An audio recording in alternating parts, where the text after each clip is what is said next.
미중 무역전쟁, 만지작만거리는 카드. 안녕하세요, 제가 히토류입니다. 대대적인 삽질 인포테인먼트 예능 다큐 미니 다큐 웹 나레이션 시리즈 구쥐. 중국 히토류 카드 꺼내나, 중국 히토류 수출 금지 만지작거리나, 중국 히토류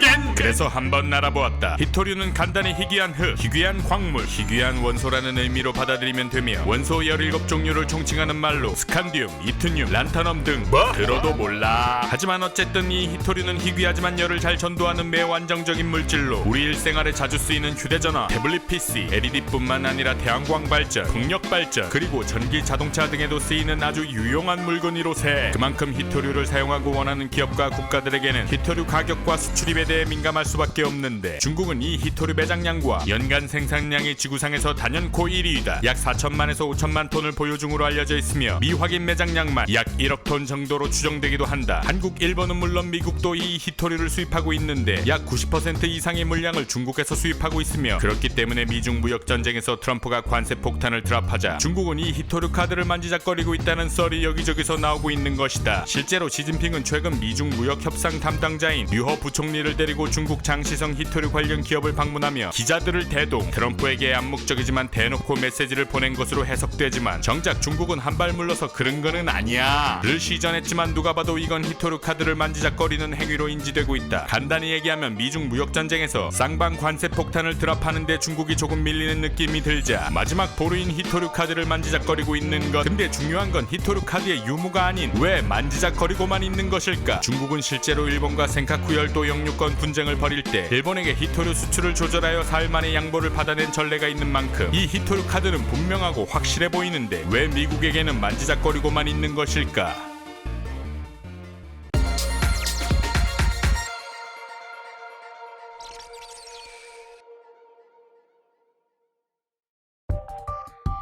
그 이유로는 다음과 같이 추측된다. 우선 중국에서 히토류로 호되게 당했던 일본을 보면 알 수 있다. 일본은 신기술 개발을 통해 기존 히토류의 사용량을 현저히 줄이는 절감 기술과 폐가전에서 다시 추출해 사용하는 재활용 기술을 고도화하여 히토류 의존도 자체를 낮추었다. 게다가 당시 중국의 히토류 수출 제한으로 가격이 폭등하자 환경오염 문제 등으로 매장은 되어 있지만 생산을 꺼리던 말레이시아 등과 같은 국가들이 생산에 나서면서 수급을 조율할 수 있게 되었다. 이걸 미국이 모를 리가 없다. 게다가 히토류는 사실 지구상의 여러 나라에 분포되어 있는데, 브라질, 베트남, 호주뿐만 아니라 미국에도 자급 가능한 매장량 및 생산 시설이 있어 중국이 히토류 수출을 당장에 제한하면 불편은 하겠지만 그렇다고 죽는 건 아니라는 것이 전문가들의 의견. 그래서 어찌 보면 중국이 히토류 수출 제한으로 미국에 일시적인 타격을 줄 수는 있지만 그 다음 카드가 없어 이 히토류 카드를 만지작만 거리고 있는 것이 아닐까 하는 추측이 든다. 지속적으로 타격을 줄 수 있는 관세 같은 카드가 있다면 이 치열한 무역전쟁 시기에 왜 사용하지 않았을까? 여기서 기억해야 할 사실, 일본은 외교 문제로 중국에게 보복을 당하고 나면 위와 같이 히토류 대체 방법이라든지 관광객 다변화라든지 하는 대비책을 꼭 세워둔다. 우리나라가 중국에게 사드 보복을 당한 게 2017년. 우리는 대책을 세웠을까? 이번 미중 전쟁에서 표적이 된 중국 화웨이의 부품 공급에 차질이 없게 해달라는 중국 고위급 임원들의 엄포를 듣고 부들부들하다 어떤 형태로든 또다시 보복을 당하게 된다면 우리는 무엇을 할 수 있을까? 어떤 준비를 해야 할까?